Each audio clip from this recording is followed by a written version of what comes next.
AirAsia X, the long-haul arm of the world's best low-cost carrier, has just one A330 in an all-economy class configuration. And today, I take a ride on it in what is quite possibly the best and the worst seat. So come along and let's see just how bad it is, or if it's bad at all. Selamat datang di Bandar Udara Internasional I Gusti Ngurah, the airport which serves the island of Bali. This airport has two terminals, an international terminal and a domestic terminal, labelled roughly on screen now. The international terminal is the newest and opened in 2013. It's one beautiful terminal. The design is contemporary but also has elements of traditional Balinese architecture. One of the coolest features, in my opinion, is the roof, which is designed to resemble waves. Before entering the check-in hall, you'll find some cafes, restaurants and stuff in an open-air area. Before entering the main check-in hall, I needed to tell staff the airline I was flying and put my bags through a scanner. This process only took about a minute or so. I then checked the departure board and figured out that check-in for my flight was located at counters E, which after a little walk I eventually found. It's in a bit of a weird spot. Once I got there, I remembered this is where I checked in for my Malindo Air flight back in 2019.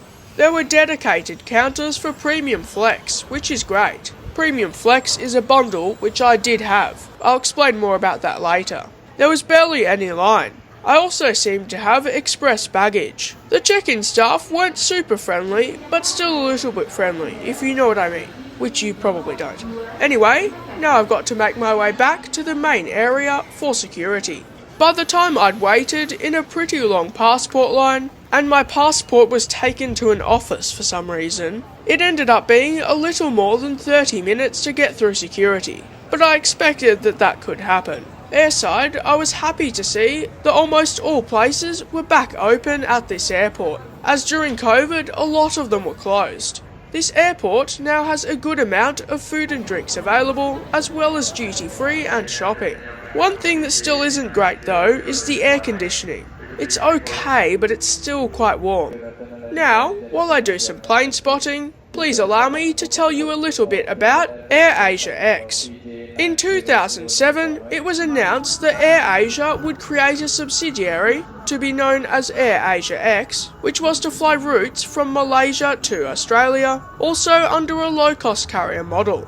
Later in the same year, AirAsia X operated its inaugural flight, which was from Kuala Lumpur to Gold Coast. In the past, AirAsia X has flown as far as London, Paris and even Honolulu, but none of these routes are now operated by AirAsia X, despite talk of restarting London flights. Thai AirAsia X was launched in 2014, and was followed by Indonesia AirAsia X in 2015. However, Indonesia AirAsia X ceased scheduled flights in 2019 and was liquidated in 2020.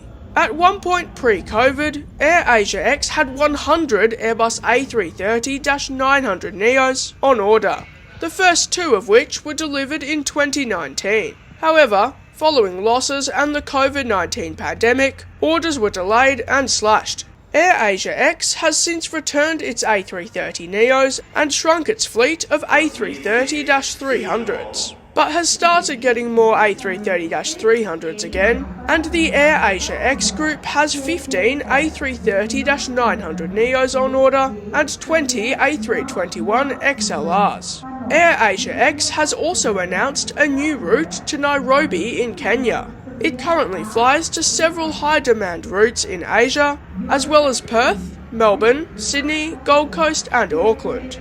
My ride to Kuala Lumpur will be 9 Mike, X-Ray Bravo Echo, a 2006-built Airbus A330-343, which was delivered new to China Eastern before it eventually made its way to AirAsia X in 2018. It's one of two A330s AirAsia X acquired from China Eastern around this time, both of which were configured in an all-economy class configuration. However, the other one was returned to its lessor in 2020, leaving this aircraft as the only all-economy aircraft in AirAsia X's fleet. This aircraft has a history of operating this route. In fact, I have a video from June last year of this same aircraft arriving to operate this same flight.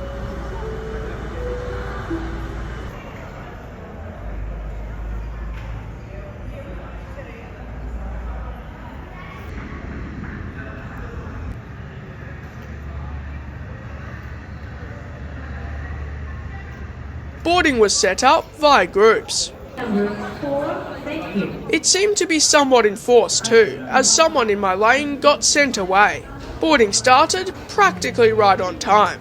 By the way, there was a last-minute gate change, which seems to happen somewhat often here. The gate staff were friendly.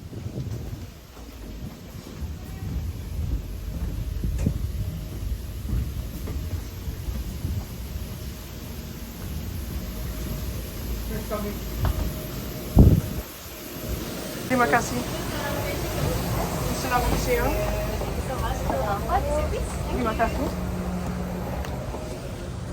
After a friendly welcome from the crew, welcome on board AirAsia X as A330-300 in an all-economy class configuration, with 367 seats in a 333 layout, except for some of the back rows where it changes to a 232 layout as the fuselage gets narrower. My seat for today will be 2A, a bulkhead seat right at the front of the aircraft. On the non-all-economy class configured aircraft, this seat is generally a premium flatbed seat. If you don't know what that is, stay tuned because I'll tell you later, as it's very relevant to my experience on this flight. AirAsia and AirAsia X markets extra legroom seats and some up-front seats as hot seats, which is basically just their term for a preferred seat. On AirAsia X, the front cabin of economy, there's a cabin which is designated as a quiet zone, where younger kids aren't allowed to sit there. Now, let's take a quick look at the seat features. Since this is a bulkhead row, legroom is fantastic, which I expected. There's a storage pocket in front of the seat, which contains things such as the magazine, safety card, menu and sick bag. Your large cabin baggage, such as trolley bags, must be placed in a weight compartment, and small current items, such as laptop cases and handbag, are to be placed under the seat in front of you. Thank you for your cooperation. There's no overhead adjustable air vents on this aircraft, and so far you may be thinking, isn't this like one of the best seats? But as I said at the start, I think it's one of the best, but also one of the worst. Because of the curvature of the fuselage at the front, this seat is even narrower than the rest of the seats, which are already narrow. There's a tray table which is stored in the armrest on this bulkhead seat, which can be used half opened or fully opened. The reclines seem to be surprisingly solid, as was the seat back padding. There's also a very small headrest, but it's still better than nothing. For Kuala Lumpur. This flight takes approximately 2 hours and 50 minutes. I wasn't able to find any source of power on this seat, which is fine for a flight of this length, but I might find that bothersome on an overnight flight. Before we push back, let's take a quick look at the menu. 10 minutes into our dock time. Just waiting for a few more baggages to be loaded before we are good to go. Expect to be ready in about 5 to 10 minutes time, inshallah. Thereafter, weather should be good towards Kuala Lumpur, inshallah. I'll get back to you for more information just as we reach our cruiser level at a plan of 40,000 feet today. So relax on your flight and make yourself comfortable. Assalamualaikum. The menu has a fantastic range of food and drinks at good prices.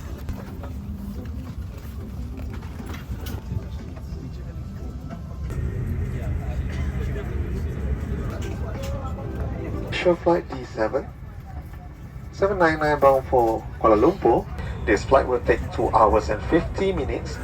For your safety, hand luggage must be placed in overhead compartments or under the seat in front of you, as the safety features may differ from other aircraft. It's now time for pushback, almost 20 minutes late. I'm not sure, but I think one of the reasons why we might have departed late, albeit only a tiny bit, was due to some passengers which boarded late, at about 1:55 I think. To use it, flip it over your head like this. Clip on the waistband and pull it tight. At the exit before leaving the aircraft, pull the red tag to inflate behind you. In the event of a landing on water, safety information card is in your seat pocket. Please read it carefully.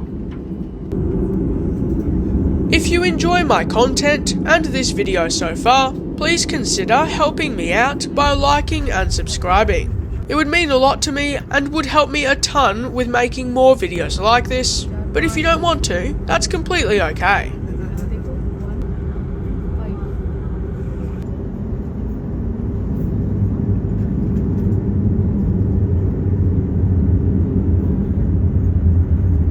It's now time for takeoff on runway 09.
After a very shaky takeoff, I noticed that there were curtains between the quiet zone and the main cabin.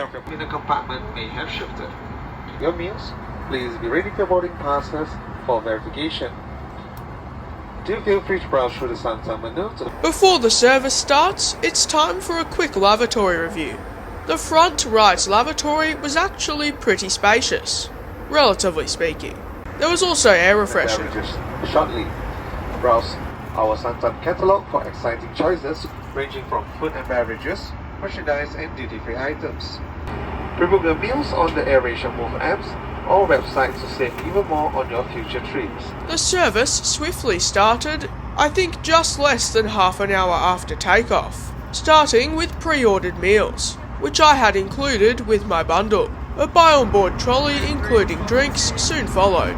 I pre-ordered the prawn and chicken wonton noodles. I was able to get another meal to try because my family didn't want theirs. My wonton noodles were very tasty. The wontons weren't dry and the texture was as I think they should be. The wontons were plain but tasty. As for the noodles, they were full of flavour. I had a bit of the biryani, which was delicious, and I think I prefer it by just a little. The meals were also super hot, which we were warned about. Before making our descent into Kuala Lumpur. Weather along route is quite fair today, and a very seatbelt sign is on. Please remain seated with your seatbelt fastened. At the present moment, inshallah, we're going to land Kuala Lumpur, KLIA 2 at 5 p.m. local time. 5 p.m. local time, just slightly behind our schedule. We do apologize for the slight delay of this departure earlier on. Well, sit back, relax, enjoy the flight, make yourself comfortable, have a good lunch, as well, look at our merchandise, and I'll talk to you later. Assalamu alaikum, and thank you. I did notice that it wasn't super noisy in this part of the cabin, maybe because it's called the quiet zone. Usage of lavatory is not permitted at this time, and hot liquid item will be not served at this moment. Thank you. Para tamu yang dihormati, tanda isyarat pasangkan tali kereta baru saja dinyalakan. At some points during the flight, there was a bit of turbulence. I noticed that some of the PA seemed very loud. So, on the front of the menu earlier, I admit the watermelon iced latte caught my eye. I was curious, so I decided to order it. The watermelon coconut iced latte didn't look as watermelony as in the photo, but it was surprisingly decent, a bit sweet. Cloudy today, all the way towards Kuala Lumpur. Kuala Lumpur weather reported to be a bit cloudy as well. Temperature of 32 degrees Celsius, 32 degrees Celsius. The captain's PA was good, though loud. And once again, on behalf of AirAsia and Rest Crew, we'd like to thank you for choosing AirAsia and hope to see you again on your future journey. Yes, for those of you who are still on the left, we are overflying the city of Malacca. Enjoy the view. We'd like to say thank you for choosing AirAsia.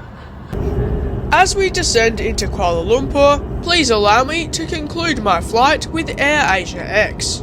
Before I get to the flight itself, I think it's important I explain what this flight has to do with premium flatbed. When I originally booked this flight back in October, I booked premium flatbed, which is basically just a business class seat, which hence the name features a lie flat bed. And while there's no special service, premium flatbed comes with a bunch of inclusions. But towards the end of March this year, I took this flight in June, I received an email from AirAsia informing me that there had been an aircraft swap due to operational reasons, and was told that this aircraft was not fitted with premium flatbeds, and so I would be refunded the difference. And if I still wasn't happy, I was given other options including waiver of flight change fees, or from my understanding, I could get a flight credit if I didn't want to take the flight anymore. From memory, I paid around $200 for premium flatbed, instead of about $120 or so for economy without extras. So I thought $80 extra for premium flatbed was a deal I had to take up.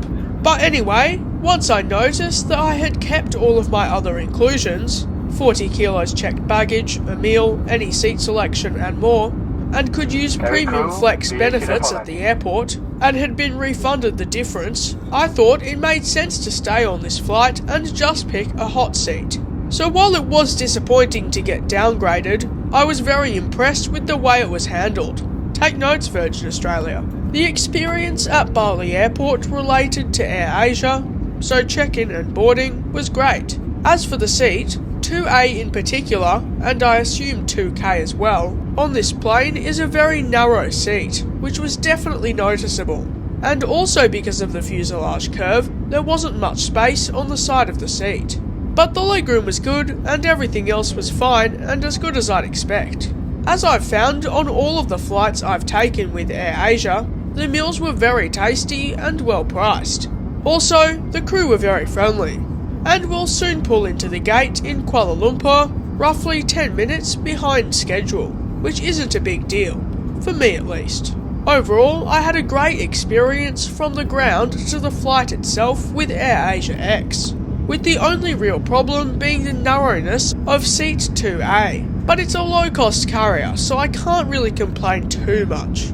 For the right price, I would recommend AirAsia X, and would fly with them again. I did like the quiet zone, but next time if I want a hot seat, I'd probably not get 2A, because I assume width would be slightly better in other bulkhead rows, but I'm not sure.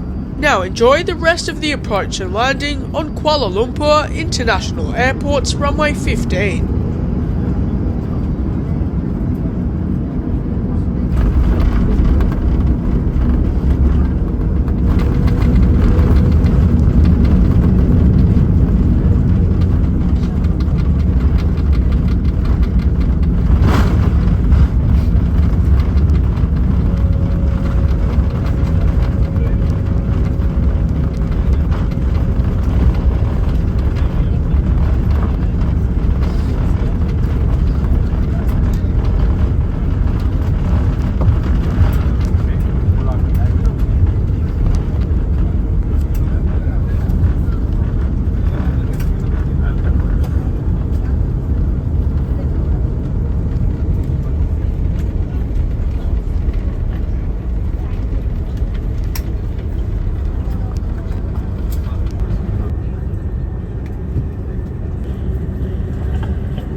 Dear guests, we have just landed at Kuala Lumpur International Airport. Please be informed that your arrival will be at Terminal 2. To all Malaysian, welcome home. To all visitors, welcome to Malaysia. It was a pleasure serving on board, and we hope to see you again soon. On behalf of AirAsia, Captain Faisal, First Officer Yogendran, and the rest of the crew operating on this flight, we would like to say thank you for flying with us. If you have enjoyed this flight as much as we have enjoyed serving you, please show your support by simply closing the seatbelt before you leave your seat. Once again, thank you for flying with AirAsia. Have a pleasant stay in Kuala Lumpur.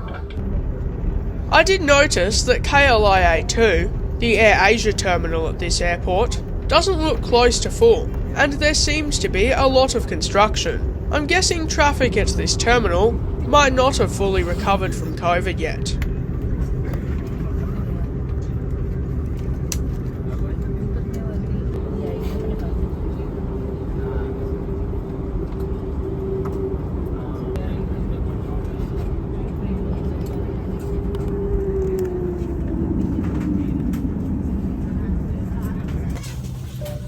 As we disembark, I'd like to thank you all so much for watching today's video. I posted updates of this trip on my Instagram at aviation763_, so feel free to check that out.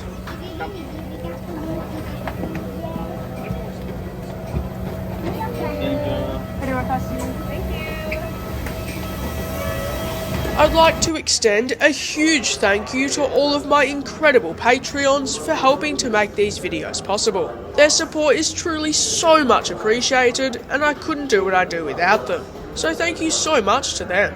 Once again, I'd like to thank you all so much for watching. I hope you have an amazing day, and I look forward to hopefully seeing you in my next one, next Saturday at 5 PM Melbourne time.